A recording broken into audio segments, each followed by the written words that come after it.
अस्सलामुअलैकुम। अच्छा, I am sorry बच्चों, ये मैथ्स के जो एमसीक्यूज मैंने सॉल्व किए हैं 2021, 2019, 2018, 17, 16, 15, ये बाकी सारे सालों में जो है ना वो ग्रुप नहीं थे। सिर्फ 2017 में जो है वो ग्रुप 1 और ग्रुप 2 थे। अदरवाइज बाकी सारे पेपर्स में सिर्फ एक ही ग्रुप था, मतलब ग्रुपिंग थी ही नहीं। तो इस वजह से ये 2017 का जो ग्रुप 2 का पेपर है, ये एमसीक्यू सॉल्व होने से रह गए थे। फिर एक बेटी है समरीन बेटी, उन्होंने जो है वहाँ यूट्यूब में कमेंट्स में कहा कि 2017 के इवनिंग का सॉल्यूशन भी भेजें।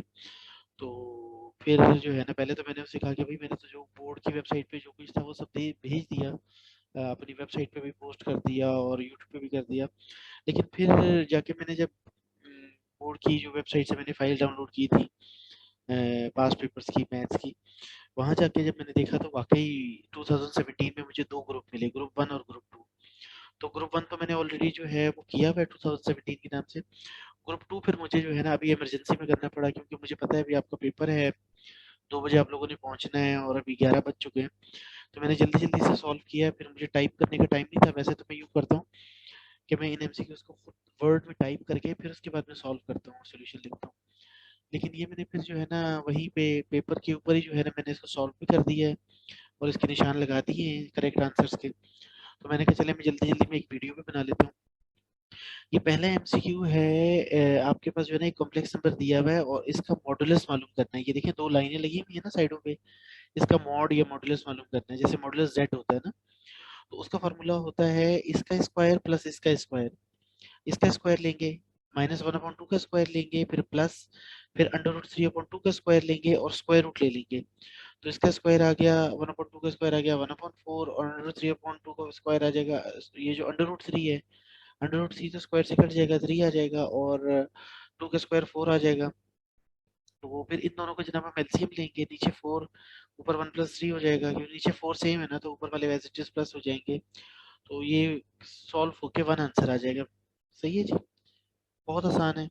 जब भी कोई कॉम्प्लेक्स नंबर हो उसका आपने मॉडुलस मालूम करना हो, तो आपको क्या करना है कि वो जो रियल पार्ट और इमेजिनरी पार्ट दोनों का स्क्वायर लेके प्लस करके और उसका स्क्वायर रूट ले लेना है। एमसीक्यू नंबर 2 जो है पहले भी आ चुका है पेपर में, ये ग्रुप वाला है। If A and B are elements of a group G, then A B की पावर -1। ये रिवर्सल लॉ ऑफ इनवर्सेस जो था, मैंने भी पिछले पेपर में डिस्कस किया था, रिवर्सल लॉ ऑफ इनवर्सेस। जब ये ब्रैकेट खुलेगी तो बी इनवर्स पहले आएगा, ए इनवर्स बाद में आएगा। ठीक है जी। अच्छा, और ये तो हम 9th क्लास में हमने पढ़ा हुआ है कि जो ए इनवर्स है उसका फार्मूला होता है एडजॉइंट ए अपॉन डिटर्मिनेंट ए।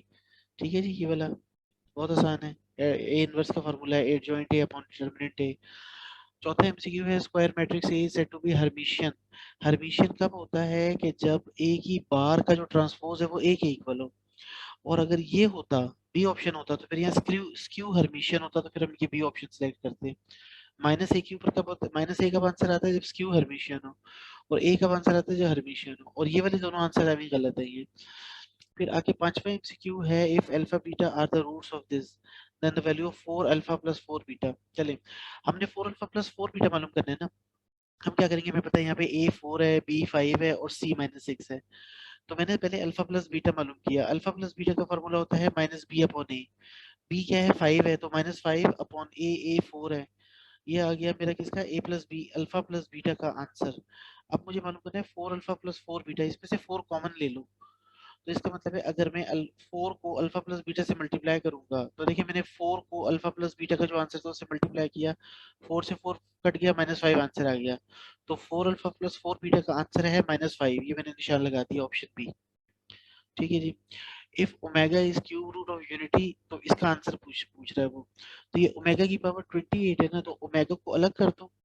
असल में ना 28 3 के टेबल में नहीं आता, 3 के टेबल में क्या आता है 27। तो ये 28 है, तो एक मैंने अलग कर दिया, बाकी जो 27 था उसको मैंने लिखा ओमेगा क्यूब की पावर 9।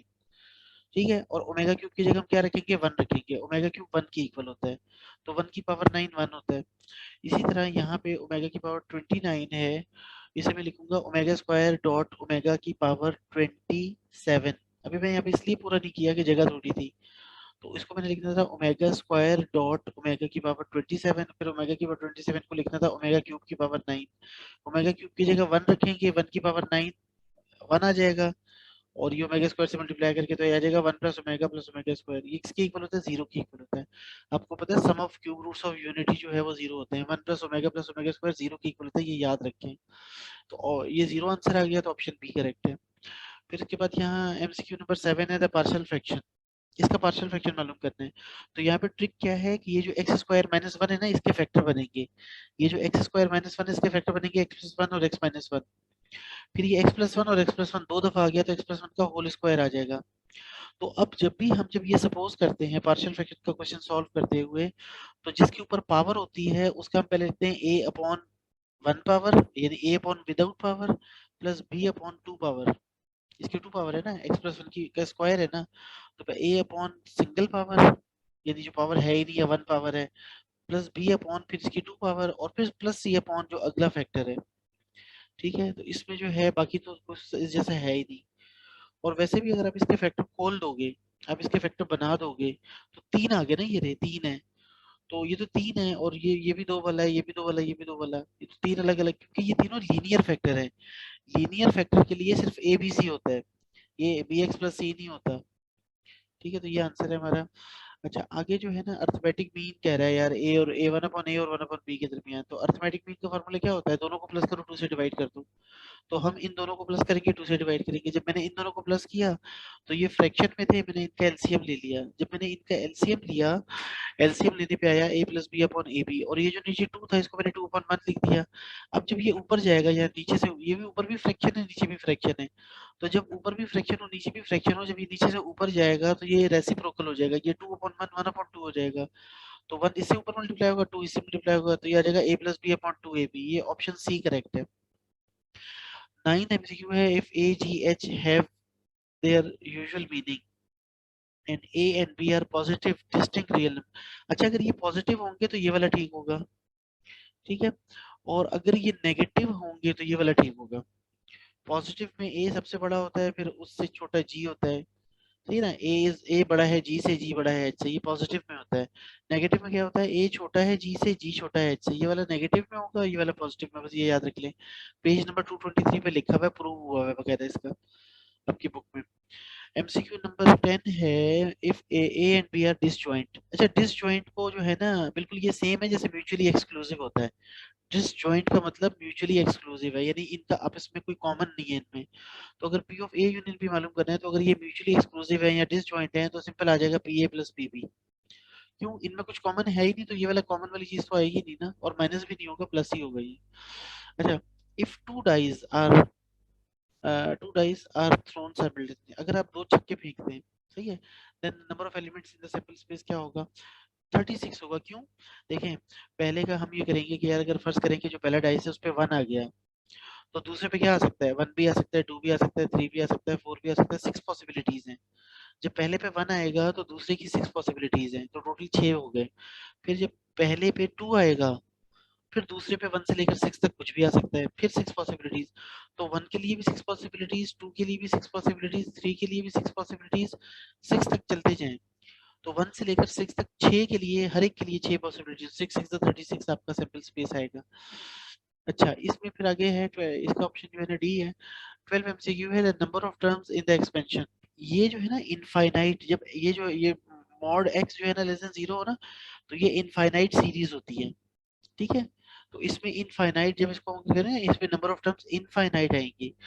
अच्छा, फिर आगे ये कह रहा है कि ये जो है ना, ये जो लिखा हुआ है, ये ट्रू कब होगा, किस नंबर के लिए? आप इसमें ना आपकी जो लिखे हुए हैं आप डाल के देख लें। अब मैंने मान लो यहाँ पे इसमें n की जगह 1 रखा, जब n की जगह 1 रखा तो 1 का स्क्वायर क्या होता है? 1, और 1 यहाँ 1 रखा तो 4, तो 1 4 से बड़ा नहीं है, ये बात गलत है। 1 रखा तो बात सही नहीं आ रही, 2 रखा तो सही नहीं आ रही। जब मैंने 3 रखा, 3 के लिए, तो देखिए यहाँ पे मैंने 3 रखा, 3 3 9, और 3 प्लस 3 6, 9 6 से बड़ा होता है। हाँ, 3 के लिए ये बात सच्ची हो गई। इसका मतलब है 1 के लिए सच्ची नहीं है, 2 के लिए सच्ची नहीं है, 3 के लिए, या 3 से ज्यादा नंबर होगा तो सच्ची होगी। तो मैंने ये 3 n इज ग्रेटर देन और इक्वल टू 3 कर दिया। ये लेस देन और इक्वल नहीं करना, 3 से लेस के लिए तो ट्रू नहीं है ना, 3 के लिए ट्रू है और 3 से ज्यादा के लिए ट्रू है। तो ऑप्शन ए करेक्ट है। अच्छा इसी तरह एमसीक्यू नंबर 14 है, इसको मैंने सॉल्व किया है। कॉट कॉट होता है कॉस स्क्वायर, कॉट स्क्वायर होता है cos square upon sine square, और कोसिकेंट स्क्वायर होता है 1 अपॉन साइन स्क्वायर। एलसीएम ले लो साइन स्क्वायर, ऊपर आ जाएगा कॉस स्क्वायर माइनस 1। अच्छा 1 minus cos square sine square के इक्वल होता है क्या? 1 minus cos square sine square के इक्वल होता है। तो ये उल्टा है ना, कॉस स्क्वायर माइनस 1 है तो ये माइनस साइन स्क्वायर के इक्वल होगा। साइन स्क्वायर से साइन स्क्वायर कट जाएगा, क्या बचेगा? माइनस 1 माइनस, और ये कट गया तो इसमें 1 आ गया, तो माइनस 1 आंसर है ये, ऑप्शन बी। अच्छा ये 3 पाई अपॉन 2 जो होता है ना, अगर आप इसको डिग्री में कन्वर्ट करें, ये 270 डिग्री होता है। 3 पाई अपॉन 2 270 डिग्री होता है। तो 270 से लेकर 360 तक फोर्थ क्वाड्रेंट होता है। 270 से लेकर 360 तक, तो ये 270 प्लस थीटा का मतलब है फोर्थ क्वाड्रेंट। फिर पीरियड मालूम करना था। कॉस का पीरियड जो है ना 2 पाई होता है ना, कॉस का पीरियड 2 पाई होता है, मैं 2 पाई प्लस कर दूंगा। फिर ये पहले क्वेश्चन इस तरह के कर चुके हैं। अब ये x अपॉन 2 को ना मैंने x को अकेला करना है, तो इसमें से 1 अपॉन 2 कॉमन ले लूंगा। 1 अपॉन 2 कॉमन लूंगा तो ब्रैकेट में जो है ना ये जो 2 है इससे भी मल्टीप्लाई होगा, इससे भी। तो जब 2 को इससे मल्टीप्लाई करेंगे तो ये 2 से 2 कट जाएगा, x आ जाएगा, और जब इससे मल्टीप्लाई करेंगे 2 को तो 2 टू 4 पाई आ जाएगा। तो 4 पाई जो है हमारा cos x अपॉन 2 का जो पीरियड है वो है 4 पाई। अच्छा अगला 17 एमसीक्यू है विद यूजुअल नोटेशन। आपकी ट्रायंगल दी हुई है, एरिया ऑफ ट्रायंगल दिया हुआ है, ए बी सी दिए हुए हैं, और आर मालूम करना है। अच्छा आर आर का फार्मूला मुझे पता है, आर का फार्मूला होता है डेल्टा अपॉन एस। डेल्टा तो मुझे पता है 20, एस मुझे नहीं पता, एस मालूम करना है। एस का फार्मूला क्या है? ए प्लस बी प्लस सी अपॉन 2। तीनों जो साइड्स हैं ए बी सी, इन तीनों को प्लस करो और 2 से डिवाइड करो। तो जब मैंने इन तीनों को प्लस किया, 2 से डिवाइड किया, तीनों को प्लस किया 20 आया, 2 से डिवाइड किया 10 आ गया। तो एस की वैल्यू 10 आ गई, डेल्टा की वैल्यू 20 है, डिवाइड किया 10 1 से 10, 10 2 से 22 आंसर आ गया। ये ऑप्शन ए करेक्ट है एमसीक्यू 17 का। यहाँ पे एमसीक्यू 18 बहुत आसान है, साइन से साइन, साइन और साइन इनवर्स आपस में कट जाएंगे, पीछे क्या बचेगा? 1/2 आंसर आ गया। अगर ये कुछ और होता तो मुश्किल था ना, फिर वो आपको जो आपके फॉर्मूले हैं जो मैंने आपसे कहा हुआ याद करने का उसमें होता। लेकिन ये साइन जो भी होगा ना, साइन जैसे ये साइन है तो साइन इनवर्स कट गया, अगर यहाँ कॉस और कॉस इनवर्स होता वो भी आपस में कट जाते। tan और tan इनवर्स होता आपस में कट जाते हैं, किसी कोई भी फंक्शन और उसका इनवर्स अगर ऐसे लिखे हो ना तो वो कट जाते हैं आपस में। तो साइन साइन इनवर्स कटेंगे, 1/2 आंसर आ गया। With unit relation R1, R1 का ताल्लुक A से होता है, तो R1 होता है delta upon S minus A। अगर R2 होता तो ये आंसर होता, R3 होता तो ये आंसर होता। अच्छा अब यह साइन x की वैल्यू है माइनस अंडर रूट 3/2, इसको कैलकुलेटर यूज करें आप, सही है। आप क्या करें, अपने x मालूम करने साइन को उधर ले जाएं, इसका साइन इनवर्स मालूम कर लें, साइंटिफिक कैलकुलेटर पकड़ें, शिफ्ट करके साइन का बटन दबाएं, साइन इनवर्स आ जाएगा, और माइनस 0.866 लिखें। ये जो चीज है ना ये वाली, ये 0.8666 के इक्वल है, तो माइनस लिखना है, माइनस 0.866। तो आपका आंसर आ जाएगा माइनस 60 डिग्री, माइनस 60 डिग्री। अब 60 डिग्री ये तो सारे रेडियन में है, 60 डिग्री को रेडियन में करने पाई अपॉन 180 से मल्टीप्लाई करें, तो 61 से 60, 63 से 180, तो ये आ गया माइनस पाई अपॉन 3। ये आंसर है ऑप्शन डी, ये करेक्ट है। तो जनाब इसके साथ हमारे ये कंप्लीट हो गए। अब मैं तो असल में रात को ना रिलैक्स हो गया था, मैं समझा सारे मैंने कर लिए। तो मैं तो जो है ना वो अब नेक्स्ट कंप्यूटर का जो पेपर है उसके एमसीक्यूज जो है वो मैं अपने पास वर्ड में टाइप कर रहा था, और फिर उनका सोल्यूशन मैंने बना के अपनी वेबसाइट पे पब्लिश भी करने हैं, और उसके यूट्यूब वीडियो भी इंशाल्लाह मैं बनाऊंगा। और आगे फिर फिजिक्स का पेपर है बड़ा इंपॉर्टेंट, उसके एमसीक्यूज मैंने करने हैं। तो बहरहाल चलें, मिलते हैं ब्रेक के बाद, दुआओं में याद रखिएगा। अल्लाह हाफिज।